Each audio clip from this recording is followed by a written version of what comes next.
Hello guys, welcome back to my channel. അപ്പോൾ ഇന്ന് ഞാൻ ഒരു ഗിവ് അവേ ആയിട്ടാണ് കേട്ടോ വന്നത്. ഗിവ് അവേയിൽ പാർട്ടിസിപ്പേറ്റ് ചെയ്യാൻ വേണ്ടിയിട്ട് നിങ്ങൾ സബ്സ്ക്രൈബ് ചെയ്യുക, ലൈക്ക് ചെയ്യുക, ഷെയർ ചെയ്യുക, കമൻറ്റ് ചെയ്യുക. Comment UID കൊടുക്കാട്ടോ. UID കൊടുത്തിട്ടായിട്ടാകുമ്പോൾ ഈ UIDയിലാണ് നമ്മൾ ഗിവ് അവേ വിന്നറിനെ സെലക്ട് ചെയ്യുക. അപ്പോൾ എന്നിട്ട് എന്ത് കമൻറ്റ് വേണമെങ്കിൽ നിങ്ങൾക്ക് ഇടാം. അപ്പം ഗിവ് അവേയിൽ എല്ലാവരും പാർട്ടിസിപ്പേറ്റ് ചെയ്യാൻ മാക്സിമം നോക്കുക. അപ്പം ബൈ ഗൈസ്.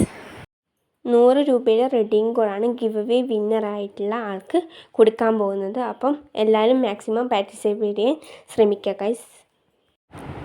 ഗൈസ്. ആർക്കെങ്കിലും റൂം മാച്ച് കളിക്കാൻ ആഗ്രഹമുള്ളവർ പറയാം. ടൈമും UIDയും കമൻ്റ് ഇടുക. അപ്പോൾ അവരുമായിട്ട് മാച്ച് കളിക്കുന്നതായിരിക്കും. അപ്പോൾ ആർക്കെങ്കിലും താല്പര്യം ഉണ്ടെങ്കിൽ താഴെ കമൻറ്റ് ചെയ്യാൻ മറക്കരുത് ഗൈസ്. ബൈ.